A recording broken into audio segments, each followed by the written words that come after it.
Hi കൂട്ടുകാരെ, പുതിയൊരു വീഡിയോയിലേക്ക് എല്ലാവർക്കും സ്വാഗതം. അങ്ങനെ പൂജ എല്ലാവരെയും കുഴപ്പിക്കുന്ന ആ സംസാരം പറയണം കേട്ടോ. അങ്ങനെ ഞാൻ ഒരാളുടെ സംഭാഷണം കേട്ടു. ഒരാളുടെ എന്ന് പറയാൻ പറ്റില്ല, വലിയ ഒരാളുടെ സംഭാഷണമാണ് ഞാൻ കേട്ടിരിക്കുന്നത്. അത് ആരുടെ എന്നും അത് ചോദിക്കുമ്പോൾ അയാൾ പറഞ്ഞ വാക്കുകളാണ് രസം. നമ്മൾ ഒരാളെ ഒരു കണ്ണിൽ കാണാൻ പാടില്ല, എന്നാൽ ആ ആൾ കാണുന്ന രൂപത്തിൽ ആ ആളായിരിക്കണമെന്നില്ല എന്നുള്ള അങ്ങനെയുള്ള വാക്കുകൾ പറയുമ്പോൾ എനിക്കൊന്നും മനസ്സിലായില്ല എന്നും അത് പറയാൻ കേട്ടോ.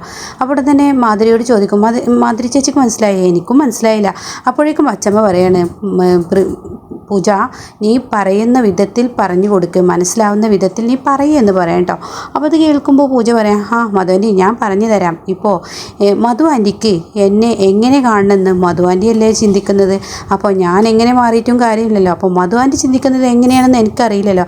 അപ്പോഴും മധു പറയും, നീ എന്തൊക്കെയാണ് ഈ പറയുന്നത്, എനിക്കൊന്നും മനസ്സിലാവുന്നില്ല. അപ്പോൾ ഉടനെ അർജുൻ അവിടെ എത്തണം കേട്ടോ. അപ്പോഴേക്കും അർജുൻ എത്തി പൂജ ഇങ്ങനെ റാണി ഇങ്ങനെ സൂക്ഷിച്ച് നോക്കുന്നുണ്ട് കേട്ടോ. അങ്ങനെ റാണി പറയാണ്, അതെ ഞാനിപ്പോൾ സാരി എടുക്കുന്ന മധു ആൻറ്റിക്ക് ആഗ്രഹം, എന്നാൽ എനിക്കാണെങ്കിലോ പാൻറ്റും ജീൻസും അങ്ങനെയൊക്കെ ഇടണമെന്ന് ചിലപ്പോൾ ആഗ്രഹം, എന്നാൽ പൂജ സാരി മാത്രം എടുത്ത് കാണാവൂ എന്ന് മധു ആൻറ്റി മനസ്സിൽ ചിന്തിക്കുന്നു. അതുകൊണ്ടാണ് ഇവിടെയുള്ള കുഴപ്പങ്ങൾ മുഴുവൻ. അപ്പോൾ ഉടൻ തന്നെ മധു പറയാണ്, ഇനി എന്ത് ചെയ്താലും വേണ്ടില്ല, നീ സാരി എടുത്താലും വേണ്ടില്ല, പാൻറ്റ് ഇട്ടാലും വേണ്ടില്ല, എന്ത് ചെയ്താലും വേണ്ടില്ല, ഞാൻ ചോദിക്കാനുമില്ല പറയാനുമില്ല എന്ന് പറയാൻ കേട്ടോ.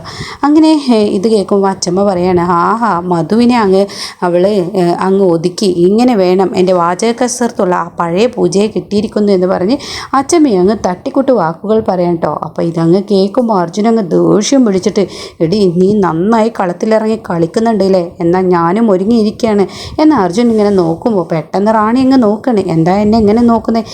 ഒന്നുമില്ല, നീ പറയുന്ന സംസാരം എന്നെ ശ്രദ്ധിച്ച് നോക്കിയതാ. അങ്ങനെയാണ് എന്ന് റാണി അപ്പോൾ പറയണം കേട്ടോ. അപ്പോൾ തന്നെ അർജുൻ പറയണേ, എനിക്ക് നല്ല ക്ഷീണമുണ്ടമ്മേ, എനിക്കൊരു ചായ ഇട്ട് തോണ്ടുവാ എന്ന് പറയണേ.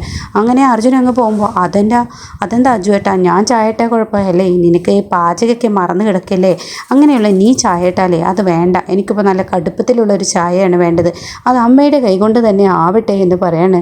അങ്ങനെ അർജുൻ, നിനക്ക് ഞാൻ വെച്ചിട്ടുണ്ടടി, നിന്നെ ഞാൻ വീഴ്ത്താൻ തന്നെയാടി ഞാനും ഒരുങ്ങിയിരിക്കുന്നത് എന്ന ഭാവത്തിലങ്ങ് അർജുൻ അങ്ങ് പോയിട്ടോ. ഇതേ സമയം ഇയാളുടെ മനസ്സിൽ എന്തൊക്കെ പ്രശ്നങ്ങൾ കടന്നുകൂടിയിട്ടുണ്ട്, ഇയാൾക്കും ഞാൻ കൊടുക്കാമെന്നുള്ള ഭാവത്തിൽ റാണിയും നിൽക്കുകയാണ് കേട്ടോ. പിന്നീട് കാണിക്കുന്നത് പൂജയാണ്. പൂജയെ കുണ്ടകൾ വെച്ചിരിക്കുന്നു. അങ്ങനെ പൂജ ഒരു ചെയറിലിങ്ങനെ കെട്ടിയിട്ടിരിക്കുകയാണ്. അങ്ങനെ പൂജയ്ക്ക് ഭക്ഷണവും വെള്ളമൊക്കെ കൊടുത്തു കൊടുക്കുകയാണ്. അപ്പോൾ പൂജ ഒന്നും മിണ്ടുന്നില്ല, തലതാഴ്ത്തി ഇങ്ങനെ ഇരിക്കുകയാണ്. അപ്പോഴേക്കും അതിലൊരു ഗുണ്ട വന്നിട്ട് താൻ കെട്ടിയിട്ടിരിക്കുന്ന ആ കയറൊക്കെ അഴിച്ചു വിടുകയാണ് കേട്ടോ. എങ്കിലും പൂജ ഓടാൻ ശ്രമിക്കുന്നില്ല. പൂജ ആ ഭക്ഷണവുമായി വളരെ സങ്കടത്തോടു കൂടി ഇങ്ങനെ ഇരിക്കുകയാണ് കേട്ടോ. ഇതേ സമയം റാണി മനസ്സിൽ ചിന്തിച്ചിരിക്കുന്നത്, നാളെ രാവിലെ എണീറ്റ് കഴിഞ്ഞാൽ എല്ലാവർക്കും നല്ലൊരു കോഫി ഇട്ട് ഞാൻ ആരാണെന്ന് ഇവർക്ക് മുന്നിൽ അങ്ങ് തെളിയിച്ചു കൊടുക്കുമെന്നൊരു തീരുമാനം എടുത്തിട്ടുണ്ട് കേട്ടോ. അങ്ങനെ റാണി നല്ലൊരു കോഫി എടുത്തിട്ട് മാധുരി അമ്മയുടെ മുന്നിലോട്ട് വരികയാണ്. അങ്ങനെ അമ്മേ ഈ ചായ കുടിച്ചു നോക്കി എന്ന് പറയാൻ കേട്ടോ. അങ്ങനെ മാധുരി അത് ടേസ്റ്റ് ചെയ്തില്ല. അപ്പോഴേക്കും മാധുരി പറയണം, നല്ല ടേസ്റ്റുള്ള കോഫി എന്നൊക്കെ ഇങ്ങനെ പറയാണ് കേട്ടോ. അപ്പോഴേക്കും റാണി ആ കിട്ടിയ അവസരം വെച്ച് റാണി പറയാണ്, എങ്കിൽ ഞാനിത് അച്ചമ്മക്ക് കൊണ്ടു കൊടുക്കട്ടെ എന്ന് പറഞ്ഞ് അങ്ങനെ പോവാണ്. അപ്പോൾ അച്ചമ്മ പറയാണ്, ഇന്നലെ അർജുൻ പറഞ്ഞ വാക്കുകൊണ്ട് തന്നെ എൻ്റെ മോള് ഇന്ന് നേരത്തെ കോഫി ഇട്ടില്ലേ എന്ന് പറയണേ. അങ്ങനെ അച്ചമ്മ ഇത് കുടിച്ച് നോക്കിയെന്ന് പറയട്ടെ. അങ്ങനെ വായിൽ വെച്ചില്ല. അപ്പോഴേക്കും അച്ചമ്മ പറയണേ, എൻ്റെ മോള് നല്ല കോഫിയാണല്ലോ ഇട്ടിരിക്കുന്നത് എന്ന് പറഞ്ഞിട്ട് ഞാൻ അജുവേട്ടന് കൊണ്ടു കൊടുക്കട്ടെ എന്ന് പറഞ്ഞ് റാണി അങ്ങ് പോവാണ് കേട്ടോ. അങ്ങനെ അജുവേട്ട എന്ന് പറഞ്ഞ് വിളിക്കുമ്പോൾ അർജുനാണെങ്കിലോ ദേഷ്യവും വാശിയൊക്കെ ഉള്ളിൽ ഒതുക്കി 4 പൊട്ടിക്കാനുള്ള ആ ദേഷ്യത്തോട് കൂടിയിട്ടാണ് കേട്ടോ റാണിയുടെ മുന്നിൽ നിൽക്കുന്നത്. അങ്ങനെ റാണിയെ ഇങ്ങനെ കുറച്ച് നേരം അർജുൻ ഇങ്ങനെ നോക്കുകയാണ്. അപ്പോൾ എന്താ അജുവേട്ട ഇങ്ങനെ നോക്കുന്നത്? അല്ല ഞാൻ വെറുതെ നോക്കിയതാണ്. ഞാൻ അജുവേട്ടന് കോഫി ഇട്ടിട്ട് കൊടുന്നിരുന്നു, ഇന്നലെ അജുവേട്ടൻ എനിക്ക് പറഞ്ഞില്ല, അതുകൊണ്ട് കോഫി ഇട്ടിട്ട് കുടിച്ച് നോക്കി എന്നിട്ട് പറ എന്ന് പറയണേ. അങ്ങനെ അർജുൻ ആ ഗ്ലാസ് ഒന്ന് തിരിച്ചു മറിച്ചൊക്കെ നോക്കിയിട്ട് അർജുൻ ആ കോഫി അങ്ങ് കുടിക്കുകയാണ് കേട്ടോ. കോഫി കുടിച്ച ഉടൻ തന്നെ റാണി ചോദിക്കും, എങ്ങനെയുണ്ട് എന്ന് ചോദിക്കുകയാണ്. അപ്പോൾ അർജുൻ പറയാം, നന്നായിട്ടുണ്ട്, നല്ല കോഫി എന്ന് പറയാം കേട്ടോ. എന്നിട്ട് പറയും, ഇതൊരു ഓൺലൈൻ കോഫി പോലെ ഉണ്ടല്ലോ എന്ന് പറയണം. അത് കേൾക്കുന്ന റാണി ചോദിക്കും, എനിക്ക് മനസ്സിലായില്ല എന്ന് പറയുമ്പോൾ, അതെ ഇതൊരു ഓൺലൈൻ കോഫി ആണ് എന്ന് പറയാണ്. അപ്പോൾ ഓൺലൈൻ കോഫിയോ, എന്താ അജുവേട്ടൻ പറയുന്നത്?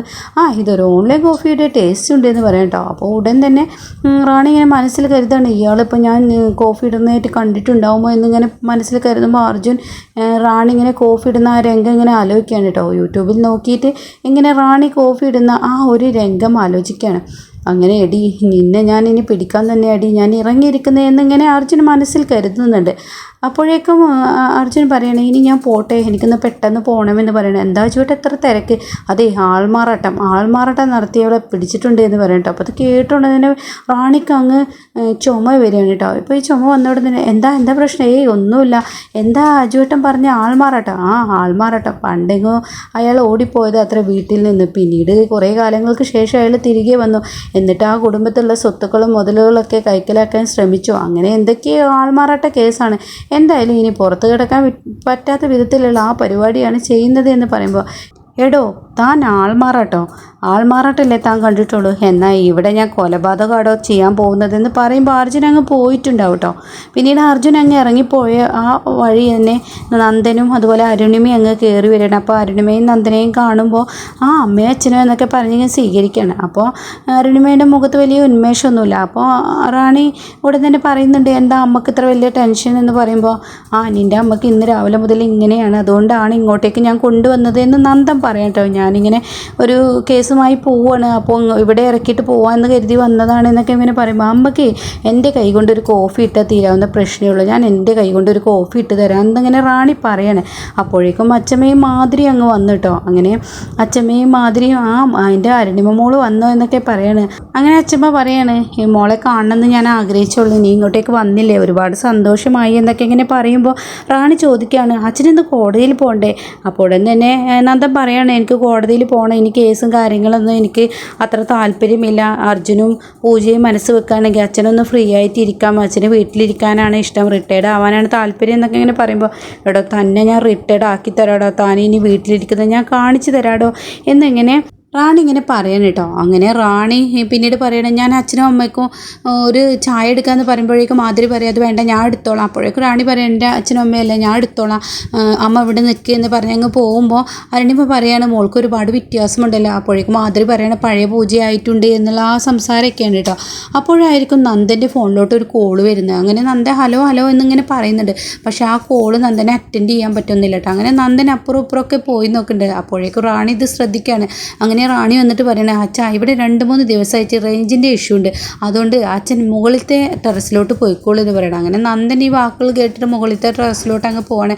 അപ്പോഴേക്കും റാണി എല്ലാവർക്കും കോഫി ഇട്ടിട്ട് ഇങ്ങനെ അരുണിമക്കൊക്കെ കൊടുക്കണം. ഒന്നും അറിയാത്ത പോലെ അരുണിമയോട് ചോദിക്കുകയാണ്, അമ്മയെ അച്ഛനെ എവിടെ? അപ്പോൾ അച്ഛനതാ പുറത്തുണ്ട്, ടെറസിലോട്ട് അങ്ങ് പോയിട്ടുണ്ട് എന്ന് പറയണം കേട്ടോ. എന്നാൽ ഞാൻ അച്ഛനെ ഈ കോഫി ഇട്ടിട്ടുണ്ട് കൊണ്ടുവരാമെന്ന് പറഞ്ഞിട്ട് അങ്ങ് പോവുകയാണ്. പിന്നീട് റാണി മേലോട്ട് ചെല്ലണം. അങ്ങനെ അച്ഛാ ഇതാ കോഫി എന്നല്ല പറയുന്നത്, അച്ഛാ എന്ന് പറഞ്ഞ് അങ്ങ് വിളിക്കുമ്പോഴേക്കും തിരിഞ്ഞു നോക്കുമ്പോൾ എൻ്റെ മോളെ എന്നെ തിരക്കി ഇങ്ങോട്ട് വന്നോ എന്ന് ചോദിക്കുമ്പോൾ തിരക്കി വരേണ്ടവരെടുത്ത് തിരക്കി വരെന്നെ വേണമല്ലോ, അപ്പോൾ എന്താ നീ ഇങ്ങനെ സംസാരിക്കുന്നത്? അപ്പോൾ ഉടനെ തന്നെ ഒന്നുമില്ല, അച്ഛൻ ആരാ വിളിച്ചത് അതെന്നെ പറഞ്ഞത്, എത്ര വിഷമിക്കാൻ നോക്കിയാലും ചില കേസുകൾ നമ്മൾ തന്നെ ഏറ്റെടുക്കേണ്ടി വരുമെന്നൊക്കെ പറയട്ടോ. അപ്പോൾ ഉടനെ തന്നെ റാണി പറയണം, അത് ശരിയാണ് അച്ഛൻ പറയുന്നത്, ചില കേസുകൾ നമ്മൾ തന്നെ ഏറ്റെടുക്കണം, നമ്മൾ ഏറ്റെടുക്കേണ്ട കാര്യങ്ങൾ നമ്മൾ തന്നെ ഏറ്റെടുക്കണം. അതെന്താ നിൻ്റെ സ്വരത്തിലൊരു വ്യത്യാസം? പിന്നെ താൻ എന്താടോ വിചാരിച്ചത്, താനും തൻ്റെ മക്കളും കൂടി സുഖമായി ജീവിക്കുമ്പോൾ ഞാനൊരു അനാഥയെ പോലെ 10 വയസ്സ് വരെ എന്നെ പ്രസവിച്ചിട്ടപ്പോൾ തന്നെ എനിക്ക് ദുരിതമായിരുന്നില്ല? അപ്പോൾ തന്നെ നന്ദൻ പറയും, മോളെ നീ പ്രസവിച്ചിട്ടപ്പോൾ തന്നെ ദുരിതം എന്ന് പറയില്ലേ, ഇനി ഞങ്ങൾ പൊന്നു പോലെയാണ് വളർത്തിയത്, ഞാൻ ഒരുപാട് കഷ്ടപ്പാടും വേദനകളും അനുഭവിച്ചാണ് ഞാൻ വളർന്നതെന്ന് പറയാം കേട്ടോ. അപ്പോൾ ഉടനെ തന്നെ നന്ദൻ പറയണം, മോളെ അങ്ങനെയൊന്നും പറയരുത്, തൻ്റെ പൂജയാണെന്ന് കരുതിയിട്ടാണ് നന്ദൻ പറയുന്നത്. 3 വയസ്സ് കഴിഞ്ഞതിന് ശേഷമല്ലേ നമുക്ക് ഇങ്ങനെയൊക്കെ ഒരു ആക്സിഡൻറ്റ് ഉണ്ടായത്, അതിനുശേഷമല്ലേ നമുക്ക് ഇങ്ങനെയൊക്കെ ഉണ്ടായത്, പിന്നീട് നമ്മുടെ ജീവിതത്തിൽ സന്തോഷമില്ലേ എന്നൊക്കെ പറയുമ്പോൾ, അങ്ങനെയല്ലടോ, ജനിച്ച് ഭൂമിയിലോട്ട് അങ്ങ് പിറന്നില്ല, എൻ്റെ അമ്മയുടെ വയറ്റിൽ പിറക്കാൻ പോകുമ്പോഴേക്കും കണ്ണീര് ദുരിതമായിരുന്നു എനിക്കും എൻ്റെ അമ്മക്കും എന്ന് പറയട്ടോ. അപ്പോഴേക്കും നന്ദനെ നെറ്റിയൊക്കെ ചുളിഞ്ഞ് നന്ദൻ എന്താണ് ഇവിടെ പറയുന്നതെന്ന് കേൾക്കാൻ വേണ്ടി നന്ദൻ എങ്ങനെ നോക്കി നിൽക്കുകയാണ് കേട്ടോ. അപ്പോൾ ഉടൻ തന്നെ റാണി പറയാണ്, എന്നെ പെറ്റിട്ട ഉടൻ തന്നെ എന്നെ കൊല്ലാൻ ഒരാൾക്ക് കൊടുത്തു, പിന്നീട് കൊല്ലാൻ കൊടുത്തതിന് ശേഷം ഞാൻ ചെന്നപ്പെട്ടത് ഒരുത്തൻ്റെ കയ്യിലായിരുന്നു.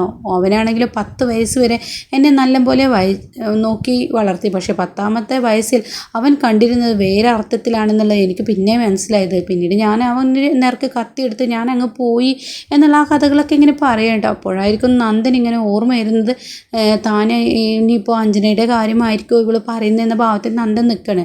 അപ്പോൾ തന്നെ നന്ദൻ എനിക്കൊന്നും മനസ്സിലായില്ല എന്ന ഭാവത്തിൽ നന്ദൻ വീണ്ടും പറയുമ്പോൾ, തനിക്ക് മനസ്സിലാവില്ലടോ, കാരണം താൻ അന്ന് ഒരു പെണ്ണിനെ വഞ്ചിച്ചിട്ട് പോയ കഥയൊന്നും തനിക്ക് ഓർമ്മയില്ലേ എന്ന് പറയുമ്പോൾ, മോളെ എൻ്റെ അടുത്ത് ഒരു തെറ്റുമില്ല എന്ന് പറയുമ്പോൾ, നിൻ്റെ അടുത്ത് ഒരു തെറ്റും ഉണ്ടാവില്ല, കാരണം നീ എൻ്റെ അമ്മയെ തിരക്കി വന്നില്ലല്ലോ എന്ന് പറയണേ. അപ്പോൾ ഇത് കേട്ട ഉടൻ തന്നെ പറയാണ്, നിന്നെ തിരക്കി ഞാൻ വന്നിട്ടുണ്ട്, നിൻ്റെ അമ്മയെ തിരക്കി വന്നിട്ടുണ്ട്, ഉണ്ടാവില്ല എന്ന് പറഞ്ഞിട്ട് നീ കാണാൻ കിടക്കുന്നേ ഉള്ളൂ. എന്നാൽ ഈ റാണി അങ്ങനെയല്ല, ഞാനാടോ റാണി, ആ മകളാടോ ഞാൻ എന്നൊക്കെ ഇങ്ങനെ പറഞ്ഞ് നന്ദൻ്റെ നേർക്കങ്ങ് ചൂടാകുമ്പോൾ, മോളെ നീ പൂജയല്ലേ, എല്ലടോ തൻ്റെ പൂജ എല്ലടോ, ഞാൻ റാണിയാടോ എന്ന് പറഞ്ഞ് സ്വരം മാറ്റിയാണ് സംസാരിക്കുമ്പോൾ നന്ദനെ ആകെ പേടിയാവണം കേട്ടോ.